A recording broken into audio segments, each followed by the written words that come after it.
my boyfriend has been running a secret Instagram account where he tells women I'm his pathetic unemployed ex who won't move out. Not his girlfriend, not his partner, his ex, a deadbeat roommate he feels sorry for. And the absolute wildest part, he convinced me 6 months ago to delete all my social media because his company had this new security policy and it would look bad if his girlfriend was posting online. I actually believed him. I deleted Instagram, Facebook, everything because I thought I was being supportive of his career. Turns out there was no company policy. There was just Kevin, gym rat, mid-level sales rep who thought he was God's gift to women, maintaining a whole secret life online while I sat at home like an idiot with zero social media presence. My friend Jillian found it completely by accident. She was scrolling through Instagram last week and one of those suggested accounts popped up. You know how the algorithm works, showing you people based on mutual connections or whatever. She clicks on it and there's Kevin. Kevin, with his gym selfies and his flexing photos and his stories about being single and ready to mingle. She sent me screenshots and I literally thought she was pranking me at first. This had to be a fake account, right? Someone catfishing using his photos, but no. It was verified through mutual friends, same locations we'd been to, same gym he goes to every morning at 5 a.m., which I always thought was dedication to fitness, but now I'm realizing was probably dedication to filming thirst traps in the locker room mirror. The account had been active for at least 6 months. 6 months of carefully curated posts about his solo adventures and single life and focusing on myself. And here's where it gets so much worse. Remember those vacation photos we took in Miami back in March? The ones where we went to the beach and did that whole resort weekend for his birthday. Every single photo on his Instagram from that trip had me cropped out. Not just in tag, cropped out. There's this one photo where you can literally see my hand on his shoulder in the corner of the frame because he couldn't crop it out completely. The caption, solo beach vibes, nothing better than traveling alone and clearing your head. I was right there. We shared a king bed in that hotel room. I paid for half the trip and he's posting about traveling alone. Jillian sent me probably 30 screenshots and I went through every single one trying to process what I was seeing. The comments were even worse. Girls flirting with him, asking where he lived, saying they should meet up. And he was responding. Not just liking comments, actually responding with flirty messages back. One girl commented asking if he had a girlfriend and he replied, I have this screenshot burned into my brain forever. Now, I've got a roommate situation I'm dealing with, but nothing serious. She's nobody, just some unemployed loser I feel sorry for. Probably going to kick her out soon. LOL. Unemployed loser. For context, because I know someone's going to ask. I'm not unemployed. I work part-time at a bookstore because I'm finishing my degree. I'm 26 and went back to school after taking a few years off. The bookstore job pays minimum wage, yeah, but it works with my class schedule and I'm 3 months away from graduating. Kevin knew this. He was supposedly supportive. He said he was proud of me for going back to school. Yes, he was just tolerating me until he could find someone better. There was another comment thread where some girl asked about a woman's voice she heard in his Instagram stories because apparently I'm in the background of some of his videos and you can hear me talking. His response, oh, that's just my pathetic ex who won't move out. Total deadbeat. I'm working on getting rid of her. Pathetic ex who won't move out. We live together. We live together. In an apartment that I found. By the way, I was living there first and he moved in 8 months ago when his lease ended because it made financial sense and we were serious about each other. The lease is in my name. He pays half the rent, but it's my apartment legally. But somehow in his version of reality, I'm the ex who won't leave his place. Jillian kept sending me more screenshots and with each one I felt like I was watching my entire relationship dissolve in real time. There were posts about him being finally free and living his best single life and done with toxic relationships and the gym photos. So many gym photos, shirtless bathroom selfies with captions about being focused on self-improvement and cutting dead weight from my life. The comments were always the same. Women telling him how hot he was, how they'd love to work out with him, asking if he wanted to grab drinks. He responded to basically all of them. Made plans to meet up with at least 3 different women that I could see in the DMs that Jillian managed to screenshot. Long story, but one of the girls who'd been messaging him was friends with Jillian's coworker and showed her the conversation when she realized they were talking about the same Kevin. In these messages, he was telling girls they should come over to his place after his roommate finally leaves for her minimum wage job in the morning. My morning shift at the bookstore. He was literally timing hookups around my work schedule. I'm reading all of this while sitting on our couch. Sorry, his place, according to him, and trying to figure out what the actual hell was happening. How do you even process something like this? Your boyfriend hasn't just been cheating. He's been living a completely different reality where you don't exist as his partner. You're just some annoying obstacle I didn't confront him immediately. I know some people are going to say I should have, but I was in shock. I just sat there with all these screenshots on my phone, watching him come home from work that evening like everything was normal, asking me what we should order for dinner, complaining about his boss, being completely casual like he wasn't telling the entire internet that I was a deadbeat ex. That night, I barely slept. I kept looking at the photos, reading the comments, trying to understand how someone could be that two-faced. In bed next to me, he was scrolling on his phone, probably on that secret Instagram I wasn't supposed to know about, while I pretended to be asleep. The next morning, he got up for his 5 a.m. gym session like always. I heard him in the bathroom taking photos. The sounds are different when you know what you're listening for. He left and I laid there thinking about every morning he'd done this exact same routine for the past 6 months. Getting up early, going to the gym, taking thirst trap photos, posting them for other women, coming home to me like nothing happened. I went to work that day and couldn't concentrate on anything. My coworker Wendy asked if I was okay because I kept zoning out in the middle of helping customers. I didn't tell her what was going on because honestly I didn't know how to explain it. How do you say my boyfriend has a secret Instagram Instagram where he pretends I don't exist. After my shift ended, I sat in my car in the bookstore parking lot and went through everything again. Made sure I had all the screenshots saved. Went through the timeline of when he'd asked me to delete my social media versus when his account started getting active. Looked at every single post and comment and message, and that's when I decided I wasn't going to just confront him. I was going to be strategic about this because here's the thing. Kevin thinks he's so smart. He thinks he's got everything figured out. He's been running this whole operation for 6 months, and in his mind, I'm too stupid or too broke or too dependent on him to do anything about it, even if I found out. That what are you gonna do? You can't even afford rent without me. Energy was radiating from every single one of those Instagram posts. The way he talked about me like I was some charity case he was stuck with. The way he'd positioned himself as this successful single guy who was too good for commitment. He really thought he had all the power here. So I started planning, and I'm not gonna lie. Some of you are probably gonna think I went too far with what I did. But honestly, after reading that I was a pathetic ex and an unemployed loser and a deadbeat who needed to be kicked out of his apartment, which again is literally my apartment, I stopped caring about going too far. I spent 3 days acting completely normal while I figured everything out. Made dinner with him, watched TV on the couch, listened to him talk about work. The whole time I'm just thinking about those Instagram posts and planning my next move. Okay, this is getting really long, so I'm gonna post an update soon with what happened next because trust me, you want to hear this part. Shout out to everyone who's been messaging me asking for updates. I see you and I'm getting there. Update. Okay, so a bunch of you have been asking what happened when I confronted Kevin, and honestly, this is where things got absolutely insane. First, I want to address some comments I saw. Yes, I know legally he's a tenant and I can't just kick him out same day even though the lease is in my name. I'm not an idiot, but I also wasn't planning to play by normal breakup rules because this wasn't a normal breakup situation. This was a man who'd been publicly humiliating me online for 6 months while using my apartment as his personal hookup spot. So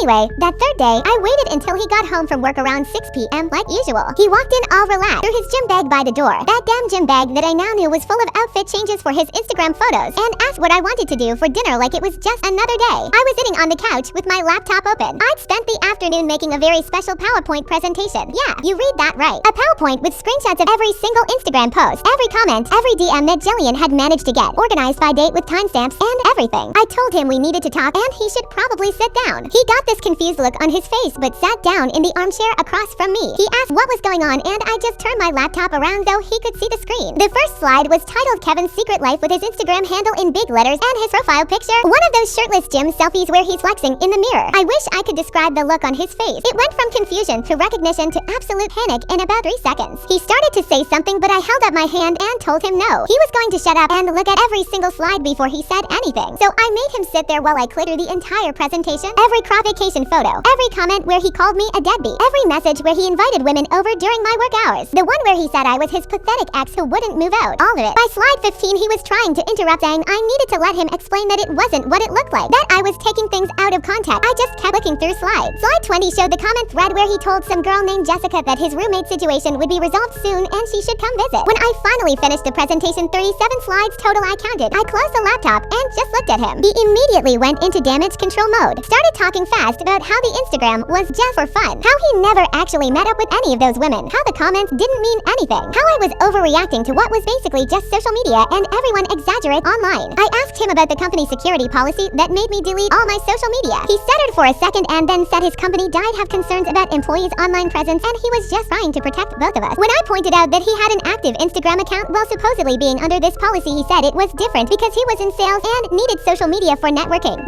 He called posting shirtless gym selfies and telling women I was a deadbeat networking. Then he tried a different approach. He said the account was from before we got serious and he just never deleted it. He claimed he barely used it anymore and those comments were all old. I pulled up my phone and showed him a comment from 3 days ago where he responded to a girl asking if he was single and he said yeah, completely single and loving it. That's when he started getting defensive instead of apologetic. He said I had no right to go through his social media and that having a private Instagram account wasn't cheating. He said a lot of people have separate accounts for different parts of their lives and I was being controlling by making this into a huge deal. I reminded him that I wouldn't even know about his private account if I still had my own social media, which he convinced me to delete under false pretenses. He said that was a separate issue and I was conflating to different things. We went back and forth like this for every time I brought up something specific. The cropped photos, calling me unemployed, inviting women over. He had some explanation that somehow made it not as bad as it seemed. The photos were cropped for aesthetic composition. He was venting about our relationship to friends online, which everyone does. He never actually had anyone over and it was just talk. But here's what really got me. He kept circling back to this idea that I was being crazy and irrational. He said I was letting my friend get in my head and turn something harmless into a relationship ending crisis. He said Jillian probably had her own agenda and wanted to break us up. He said I needed to calm down and think logically about this instead of letting my emotions control me. The audacity. This man had been running a secret Instagram for for 6 months where he pretended to be single and I was the one being irrational. I told him he had 24 hours to move out. Just said it flat out. 24 hours, pack your trash and leave. That's when he completely switched tactics. Suddenly he was apologizing, saying he made a huge mistake, that he'd delete the Instagram immediately, that we could work through this. He said he loved me and he didn't want to throw away years over some stupid social media account. He actually started tearing up talking about how much I meant to him and how scared he was of losing me. And for like 30 seconds I almost believed him, because that's the thing about someone you've been with for 3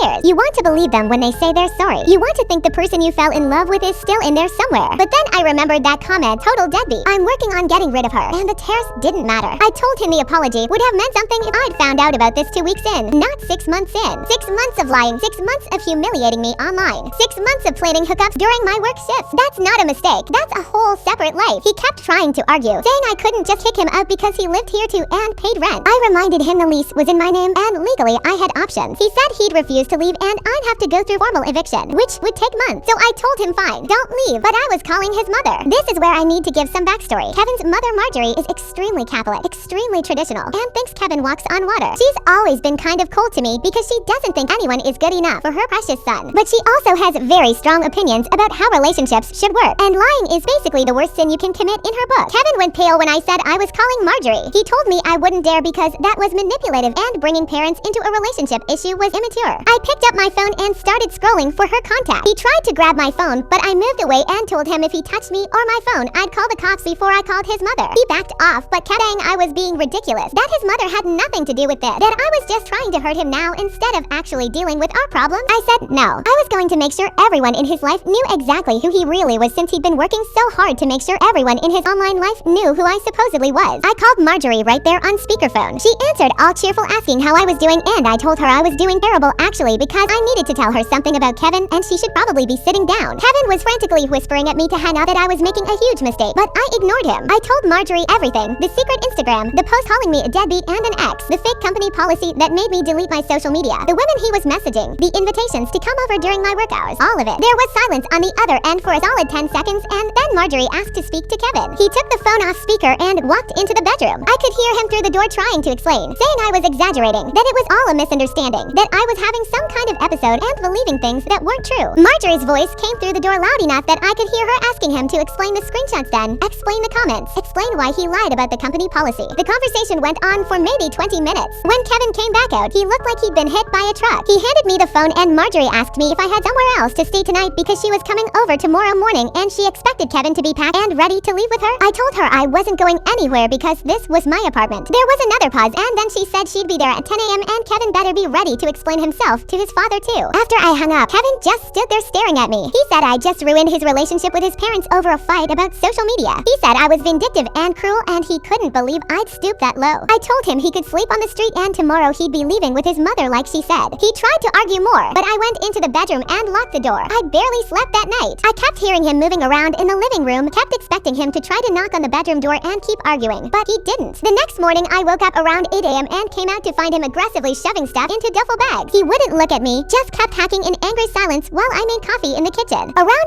9:30 his phone started ringing. He looked at it and ignored the call. It rang again and again. Finally he answered and I heard him say, "Mom, I'm almost ready. You don't need to come up." But apparently Marjorie wasn't taking no for an answer because 10 minutes later there was knocking on the door. I answered it and Marjorie walked in looking like she was dressed for war. She was in this burgundy pantsuit with her hair done all perfect and her face was set in this expression that clearly said someone was about to get lectured into next week. She nodded at me politely and then turned to Kevin and asked if he had everything packed. And here's where things took another turn because Kevin's father Randall was standing in the hallway behind her. Okay, I have to split this into another update because this is getting super long and what happened next with his parents was wild. Stay tuned because you're not gonna believe where this goes. Final update. Okay, so I'm writing this from my friend Jillian's house because I needed to get out of my apartment for a few days while everything settles down. And holy hell, you guys, the last few days have been absolutely unhinged. So where I left off, Marjorie showed up at 10 a.m. in her burgundy power suit looking ready to destroy someone's entire existence. And Kevin's dad Randall was standing behind her in the hallway. Randall is this quiet guy who lets Marjorie do most of the talking, but when he does talk, people listen. He's got this whole disappointed dad energy that's somehow worse than yelling. They both came into my apartment and Marjorie told Kevin to finish packing while she and Randall talked to me in the kitchen. She asked if I had copies of everything I told her about on the phone and I showed her the screenshots on my laptop. She went through every single one with this expression that got darker and Randall looked over her shoulder reading the comments where Kevin called me a deadbeat and a pathetic ex. When they finished looking, Marjorie closed the laptop up and asked me how long this had been going on. I told her at least 6 months that I knew of, probably longer. She asked if Kevin had actually brought other women to the apartment, and I said I didn't know for sure, but he'd been trying to base on the messages. Randall asked why Kevin had me delete my social media, and I explained the fake company policy. He got this look on his face and said that didn't make any sense because Kevin's company doesn't have social media restrictions for sales staff. They actually encourage it for networking. He would know because he has a friend who works in Kevin's department. This was news to me, and I said as much. Randall said the whole story sounded fabricated, and he wanted to hear Kevin's explanation directly. They called Kevin into the kitchen, and Marjorie asked him to explain the company policy that required me to delete my social media. Kevin started spinning this story about how his manager had mentioned that significant others posting online could create liability issues, and he was just being cautious and protecting both of us. Randall cut him off and asked which manager said this. Kevin named his direct supervisor. Some guy named Tom. Randall pulled out his phone and said he was going to call Tom right now and verify this policy. Kevin panicked. He said that wasn't necessary, that maybe he'd misunderstood what Tom said, that it might not have been an official policy, but more like a suggestion. Marjorie asked him why he'd present a suggestion as a mandatory policy that required me to delete all my social media accounts. Kevin tried to say he was just being overprotective and I was reading too much into how he'd phrase things. I jumped in and said no. He specifically told me it was a company requirement and if I didn't comply it could affect his job. I asked him to explain why he needed me to have zero online presence while he was running an Instagram account telling everyone he was single. That's when Kevin switched to being defensive again. He said the Instagram was private and I never would have known about it if my friend hadn't gone snooping. He said I was violating his privacy by looking at his social media without permission. Marjorie asked him if he seriously thought privacy was the issue here when he'd been publicly calling me names and lying about our relationship status online. She asked him what he thought would happen when I eventually found out because lies like this always come out eventually. Kevin said he was planning to delete the account that he'd just gotten caught up in the attention and validation from other women and it spiraled out of control. He said he never meant for it to go this far and he was going to end it before I found out. Randall asked when exactly he was planning to end it. Kevin said soon. He'd been thinking about it for a while. Randall said that was interesting because the comments were from 3 days ago, which doesn't sound like someone planning to stop. The conversation went in circles like this for over an hour. Every time Kevin gave an explanation, his parents would poke holes in it with specific questions. Every time he tried to minimize what he'd done, I'd bring up another screenshot or comment that proved it was worse than he was admitting. At one point, Marjorie asked him directly if he'd been unfaithful. Kevin swore he hadn't actually cheated, that all the messages were just talk and he never followed through. Randall asked why they should believe him when he'd been lying about everything else for 6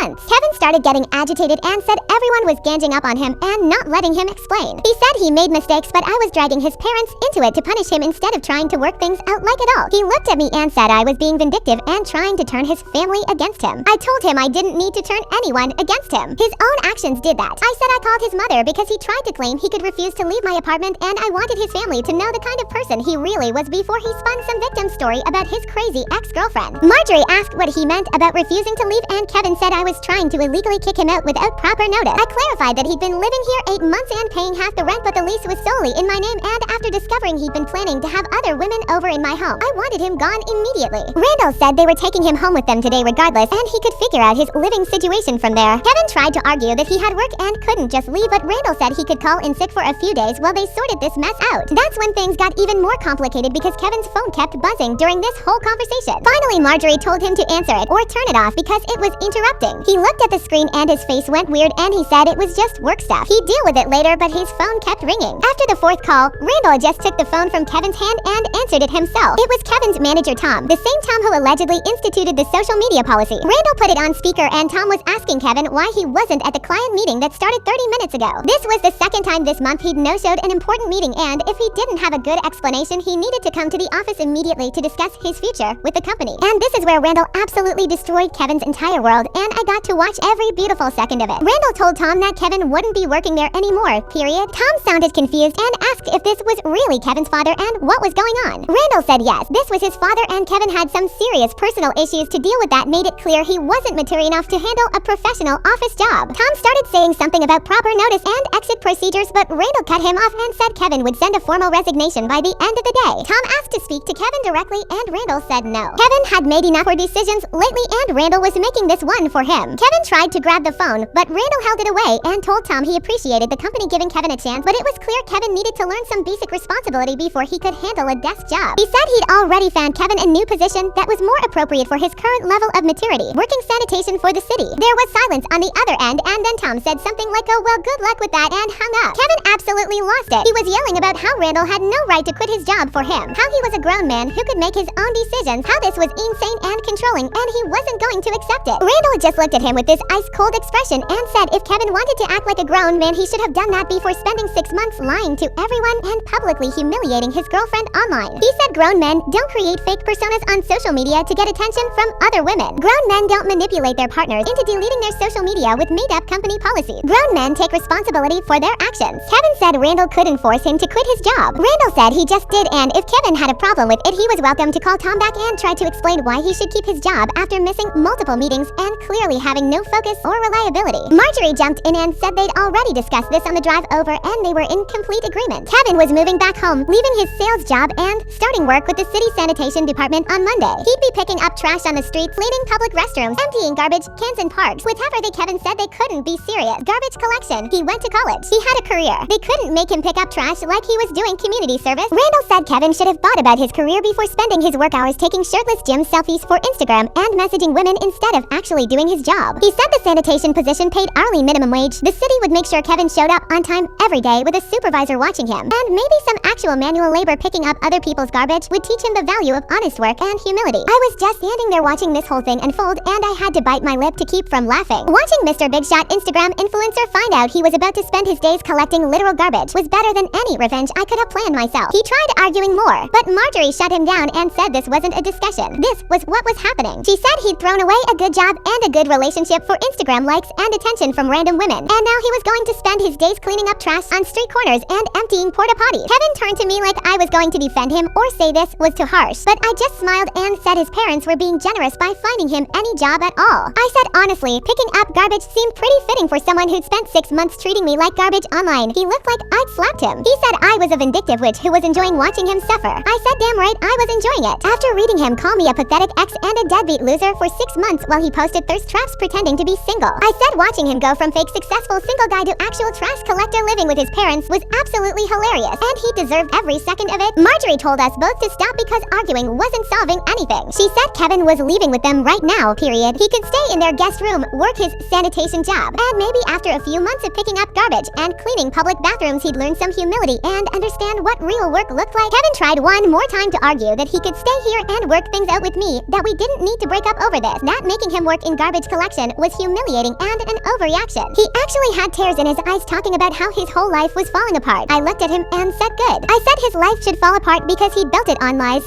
and fake Instagram posts. I said I hoped every single girl who'd been flirting with him on Instagram found out he was now living with his parents and collecting trash for minimum wage. I said maybe he could update his Instagram bio to single living with mom and dad professional garbage man. He called me cruel and heartless. I said no. Cruel was calling me an unemployed loser online for 6 months. Heartless was cropping me out of vacation photos and telling people I was his pathetic ex who wouldn't move out. I said he was just mad because his little fake life got exposed and now he had to face actual consequences. Randall cut in and said regardless of how we felt about each other, Kevin needed to leave today. He said Kevin would be reporting to the city sanitation department Monday morning at 5 a.m. and if he was even 5 minutes late or complained about the work, Randall would personally make sure he stayed in that position for a full year. It took another 30 minutes for Kevin to gather all his immediate stuff. He kept looking at me like he expected me to feel sorry for him, but I just kept thinking about those Instagram comments and feeling zero sympathy. Finally, Randall picked up 2 of the duffel bags and told Kevin to grab the rest and let's go. At the door, Kevin turned around one last time and said I was going to regret this, that I was throwing away a good relationship because I couldn't handle him having a private social media account. He said I'd ruined his life calling his parents and now he was losing everything, his job, his apartment, his girlfriend, and he'd be spending his days picking up garbage because of me. I looked him dead in the eye and said the only thing I regretted was not finding out about his secret Instagram sooner so I could have dumped his lying but months ago. I said have fun with your new career as a garbage man. Maybe you'll finally be doing work that matches your personality. Then I shut the door in his face. After they left, I literally did a happy dance in my apartment. Jillian came over that evening and I told her everything. The PowerPoint presentation, his parents showing up, Randall answering Tom's call and quitting Kevin's job, telling Tom that Kevin would be working sanitation now. We drank wine and laughed about how the Instagram king was now going to be the garbage kin. The next few days were amazing. Kevin started messaging me these long pathetic paragraphs about how his parents had ruined his life, how he couldn't believe his own father had quit his job and signed him up to collect trash, how humiliating this was. Every message just made me laugh harder. Then he sent me a message saying he'd started his first day with sanitation and it was absolutely degrading. He said he was literally picking up garbage off the street in a bright orange city worker vest, cleaning public bathrooms that smelled horrible, emptying trash cans full of disgusting stuff. He said people from his old gym had already seen him in his work uniform and were definitely talking about it. I responded this time just to say I hoped someone took a photo of him in his garbage man uniform and posted it online so all those Instagram girls who thought thought he was so hot could see what he was really up to these days. I said maybe he should make a new Instagram account called Trash Collector Kevin and post selfies with garbage bag. Then I blocked him on everything. A few days later, Marjorie sent me a message checking in. She said Kevin was having a very hard time adjusting to his new reality. She said the first few days he came home exhausted and smelling like garbage and wouldn't stop complaining. She said he kept saying the work was beneath him and humiliating and